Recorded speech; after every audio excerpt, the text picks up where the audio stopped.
Querido presidente Ulises Canosa, para mí es un honor poder participar una vez más, un año más, de este excelso Congreso Colombiano de Derecho Procesal.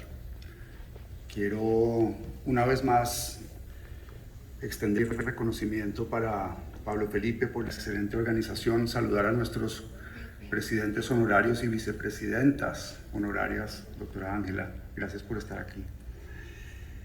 El título de mi ponencia: hace unos meses, querido profesor, estábamos en Cúcuta en un congreso de Derecho Procesal Internacional y se nos ocurrió elaborar un texto que está publicado en las memorias de ese congreso que se llamó Una invitación al desapego. Y hoy quise hacer una continuación de lo que en aquella oportunidad yo titulé El apego por instituciones que dejaron de existir. En ese momento evocamos algunas prácticas de los abogados, de los jueces en la rama judicial, en el ámbito jurídico, que databan de códigos ya derogados, como la Ley 105 de 1931. Nosotros llamamos el Código Judicial. Muchos de nuestros colegas, muchos de ustedes recordarán algunas de las instituciones que yo mencioné en aquel entonces. Por ejemplo, y antes de comenzar esta presentación, se hablaba del reconocimiento de personería adjetiva, lo recordamos en ese momento. ¿Y por qué era necesario? Porque teníamos varias personerías, derivadas algunas de la capacidad de ejercicio que tienen las personas, y derivadas del derecho de postulación. A los abogados había que reconocerles personería. Algunos abogados quedaban o se sentían subyúdice, no podían actuar hasta que el juez hubiera proferido el auto de reconocimiento. Tuvimos casos en que los abogados no presentaban sus memoriales hasta tanto los jueces no les reconocieran la tan anhelada personería adjetiva. Incluso más adelante, ya con el Código de Comercio, se incurrió en una confusión y lo llamaban personería jurídica, recordando que eso pues corresponde o es propio de las personas jurídicas. Eso lo hacen las cámaras de comercio. Y viendo hoy que algunas prácticas todavía se incorporan en nuestra vida diaria, en nuestra vida cotidiana, decidí dar continuación, y por eso lo llamo volumen 2. Quiero preguntarles a todos, yo voy a ir filmina por filmina haciendo una pequeña presentación de algo que vemos todos los días. Primera pregunta: ¿han visto estas expresiones en los autos judiciales, en los radicados de los procesos? Es algo que vemos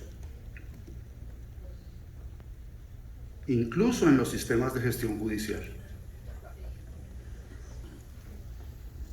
Pues, si ustedes han visto en los radicados las expresiones ejecutivo singular, ejecutivo hipotecario con título hipotecario o ejecutivo mixto, hay que recordar que en el Código General del Proceso, en el título único del libro tercero de la sección tercera, ya no existe ninguno de los anteriores.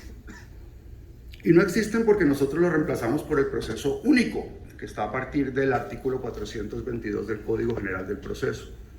Es cierto, tenemos unas disposiciones, como en el artículo 468, las disposiciones especiales para la efectividad de la garantía real. Y tenemos un proceso novedoso que vino a ser incorporado en la Ley 1395 del 2010, que es el proceso para la adjudicación de la garantía real o adjudicación directa.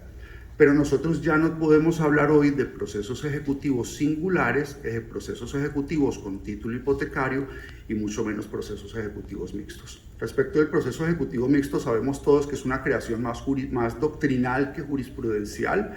La acción mixta sí la tenemos, la acción real por supuesto que la tenemos, y la acción quirografaria por supuesto que la tenemos, pero son más propias del derecho sustancial que del derecho procesal, y lo seguimos viendo.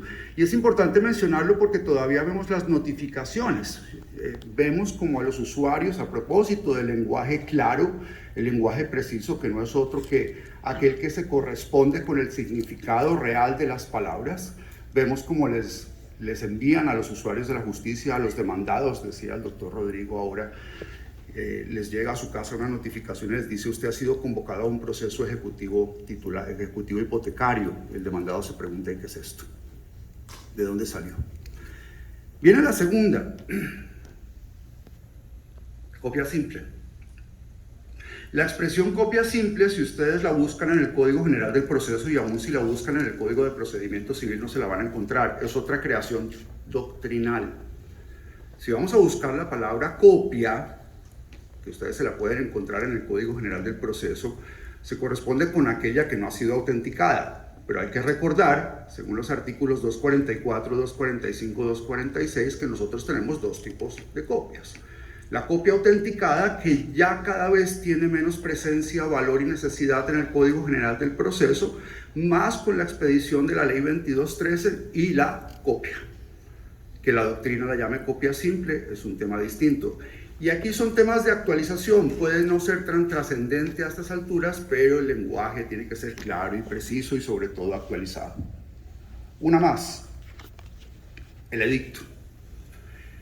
Hemos observado, y yo quisiera que todos ustedes pensaran cuando leemos los diarios de amplia circulación, inclusive en los juzgados, en los autos, en los actos secretariales, que todavía se menciona la palabra edicto, y eso es un reducto, eso es un apego a normas anteriores. Todos podemos consultar los artículos 108, 375, 490, y todos se refieren ya a una palabra emplazamiento. Podrá no ser trascendente en un ámbito puro ya del debate dentro del proceso, pero imaginen ustedes una notificación, una persona que va a leer un periódico, que la van a vincular a un proceso judicial y le da la palabra edicto. Se va a preguntar de qué proceso estamos hablando, porque todavía hay, digamos, algunos trámites especiales, por ejemplo en ley 1448 todavía hacemos emplazamientos o publicaciones, y todavía hay leyes no actualizadas que pueden mencionar esa expresión edicto, pero por supuesto es confusa, no es actual y no es pertinente para nuestros procesos.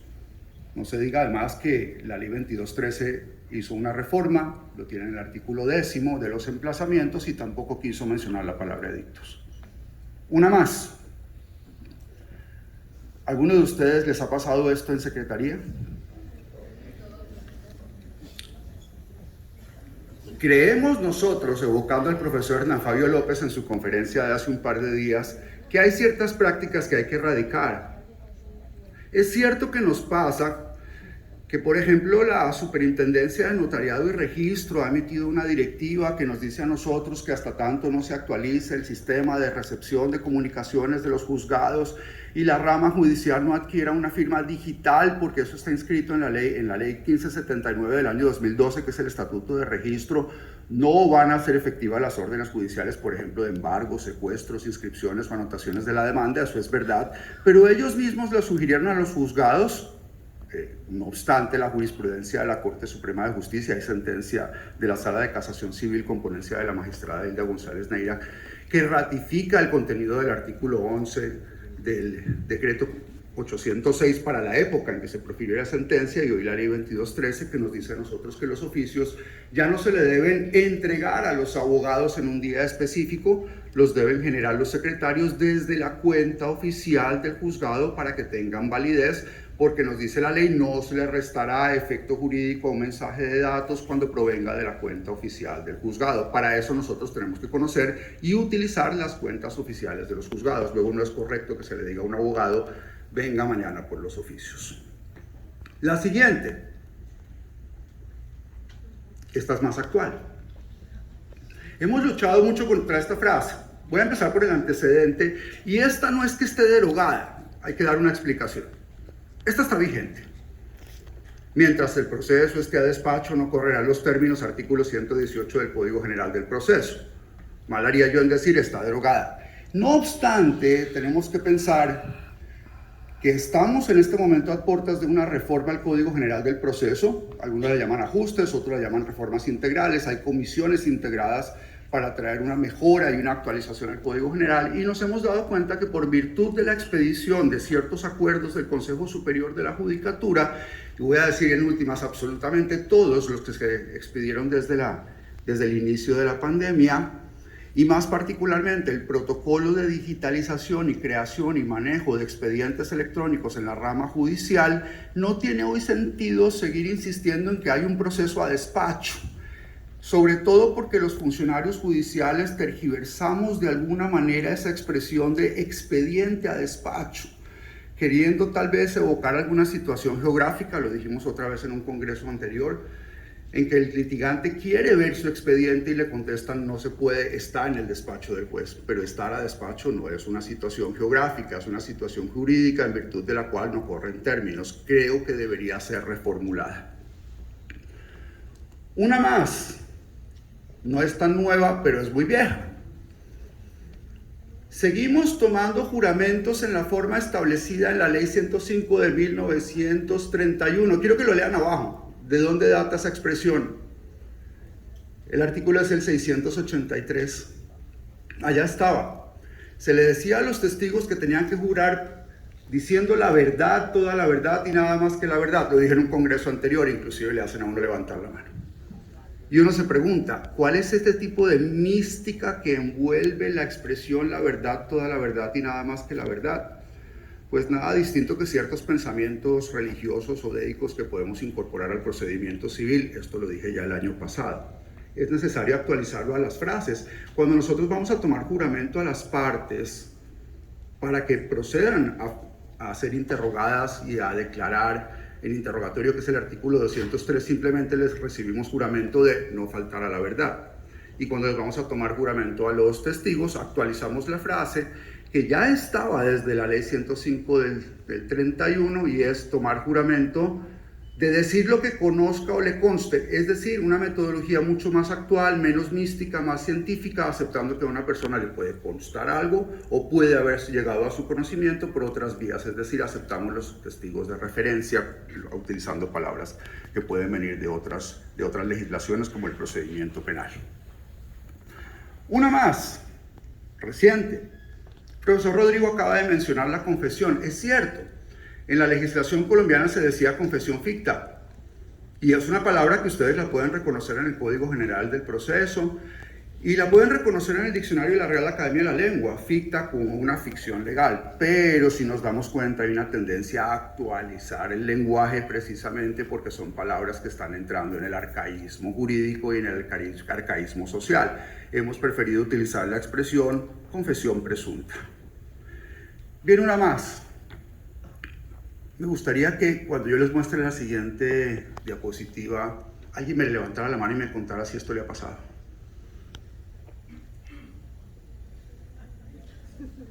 Firme el memorial. Varios problemas. Problema número 1. El Código General del Proceso no exige firma para ningún memorial de ningún abogado. No lo exige para la demanda, no lo exige para la contestación, no lo exige para los memoriales, no lo exige para los recursos, no lo exige para los desistimientos, ni mucho menos para las sustituciones de poder, no lo exige para nada. Tema distinto es que en materia probatoria se pueda aportar un documento que por ley sustancial requiere de firma, por ejemplo una escritura pública, o incluso nuestras sentencias de las que yo voy a hablar.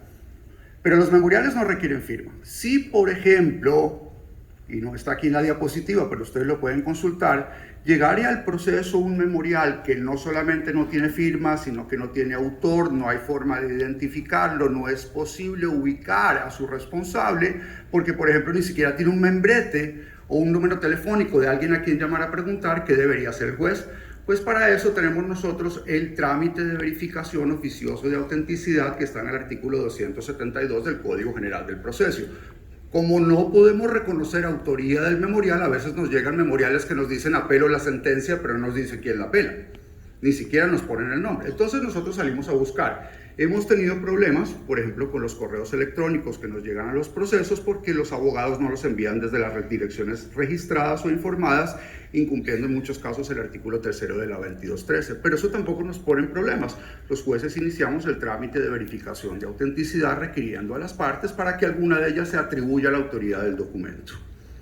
Y mejor el memorial. De las más nuevas de todas. Por razón de la pandemia, y esto está pasando hoy, el gobierno nacional tuvo que expedir, ustedes lo van a ver abajo a la derecha, el decreto 491, año 2020. Estaba empezando la pandemia, estábamos en uno de los picos de la pandemia, y por razón de las disposiciones del Consejo Superior de la Judicatura, hubo que no solamente aislarnos de manera obligatoria, sino suspender los términos judiciales. Poco a poco, ustedes se dieron cuenta, fuimos reviviendo los términos, fuimos reanudando los procesos, pero teníamos un problema de aislamiento, es decir, los jueces no podían ir a buscar sus expedientes y cuando estábamos en cuerpos colegiados no podíamos rotarnos los expedientes. Y eso generaba un problema, pues, apenas natural, porque según el artículo 105 del Código General del Proceso, las providencias tienen que estar firmadas.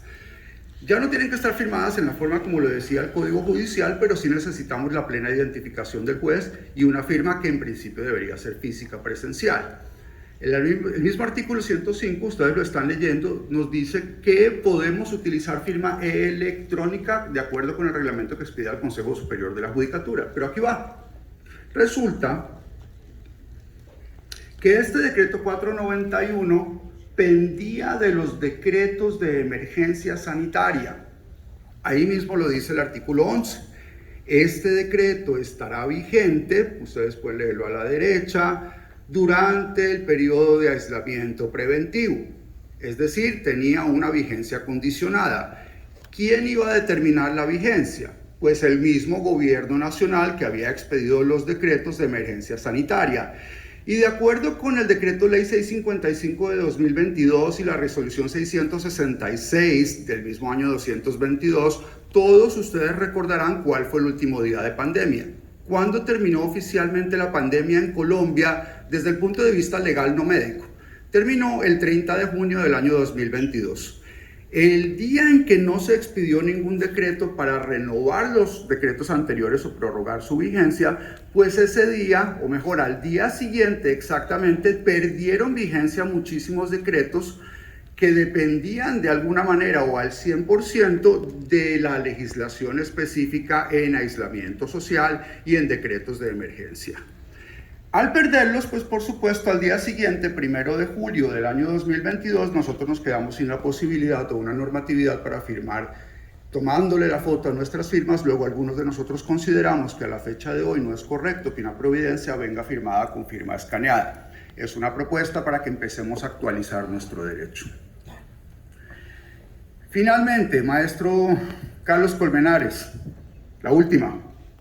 Seguimos insistiendo en nuestras sentencias en la necesidad de mencionar que están reunidos los presupuestos procesales. Pero creo que usted tiene razón en su conferencia. Cuando nosotros vamos a estudiar los artículos 278 a 280 del Código General del Proceso, pues nos damos cuenta que esos no son requisitos reales de la sentencia. Es decir, es algo que nosotros hemos venido construyendo durante el proceso, pero que no se erige en una necesidad o en un capítulo obligatorio sin el cual nosotros pudiéramos dictar una sentencia de fondo. Así que la invitación final es: tenemos que desapegarnos de instituciones legalmente derogadas. Muchísimas gracias.